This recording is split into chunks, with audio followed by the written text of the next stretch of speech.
নমস্কার, আমরা এখন আছি সানক্রেস্ট এস্টেটে 1411 স্কয়ার ফিটে 3 BHK 3 টয়লেট মডেল ফ্ল্যাট।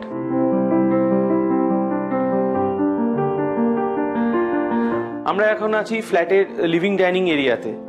এটা হিউজ লিভিং ডাইনিং এরিয়া। এখানে আমাদের 6 সিটারের সোফা অ্যারেঞ্জমেন্ট রাখার পরও এতটা ফ্রি স্পেস রয়ে গেছে। এই পুরো ওয়ালটাতে আমরা টিভি ক্যাবিনেটের জন্য ব্যবহার করতে পারি। একটা হোয়াইট টিভি আপনারা এই ওয়ালে রেখে খুব ভালোভাবে সেটাকে এনজয় করতে পারেন। তারপরেও এখানে আমাদের ক্রস ভেন্টিলেশনের জন্য একটা আলাদা উইন্ডো দেওয়া রয়েছে এই ফ্ল্যাটেতে। এই ওয়ালটা পুরো আপনার ফ্রি থাকছে আপাতত। যদি কেউ চায় এই ওয়ালেও একটা আলাদা করে ক্যাবিনেট বা বুক সেলফস আপনারা রাখতে পারেন। এই ডাইনিং এরিয়াতে আমরা একটা 6 সিটার ডাইনিং টেবিল রেখেছি। তারপরেও এতটা স্পেস আমাদের ফ্রি রয়েছে ফ্ল্যাটে, যাতে ফ্রি মুভমেন্ট আমাদের ফ্ল্যাটের ভেতরে থাকে।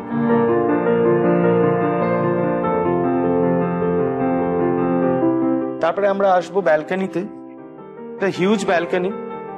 এখানে যদি আমি একটা ছোট সেন্টার টেবিল রাখি, দুপাশে দুটো চেয়ার রাখি, খুব ফ্রি স্পেস মুভমেন্টের কিন্তু আমার যথেষ্ট পরিমাণে জায়গা রয়েছে।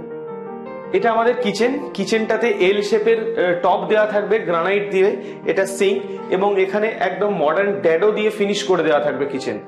এই জায়গাটাতে আপনারা রেফ্রিজারেটর আলাদা করে রাখতে পারবেন এবং এটা রেফ্রিজারেটর রাখার জন্য একটা ডেডিকেটেড স্পেস কিচেনে করে দেওয়া হয়েছে।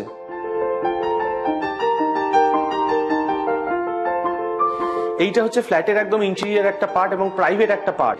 আমার বাঁহাতে আছে বেডরুম 1।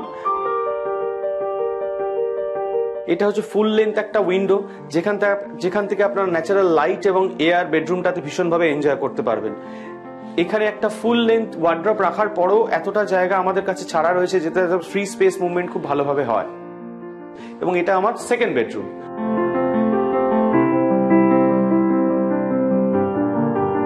আপনার বাঁদিকে আছে ক্রস ভেন্টিলেশন উইন্ডো এবং ডান দিকে আরেকটা বড় উইন্ডো। এছাড়াও এই বেডরুমটার ভেতরে আলাদা করে ক্যাবিনেট স্পেস দেওয়া আছে, যাতে পুরো বেডরুমের ভেতর ফ্রি স্পেস মুভমেন্ট খুব ভালোভাবে করা যায়। তারপরে আছে আমার কমন টয়লেট, ডান দিকে আছে আমার মাস্টার বেডরুম। বেডরুমে এন্ট্রি করার পরে লেফট হ্যান্ড সাইডে আপনাদের ওয়াশরুম থাকবে এবং তারপর আমার বেডরুমটা শুরু হচ্ছে। এই মাস্টার বেডরুমে আমাদের দুটো উইন্ডো আছে ফর ক্রস ভেন্টিলেশন। এটা হচ্ছে মেন উইন্ডো, এটা হচ্ছে ক্রস ভেন্টিলেশন উইন্ডো, এবং দুটো উইন্ডোই আমার অলমোস্ট ফুল লেন্থের করা আছে।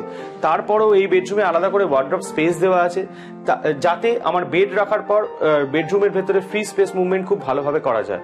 এইখানটাতে একটা আলাদা করে স্পেস দেওয়া রয়েছে আমার লেফট হ্যান্ড সাইডে, যেখানটাতে আপনারা ওয়াশিং মেশিন রাখতে পারেন বা আপনাদের কোনো প্রাইভেট স্পেস হিসেবে কর্নার হিসেবে এটাকে আপনারা ইউজ করতে পারেন।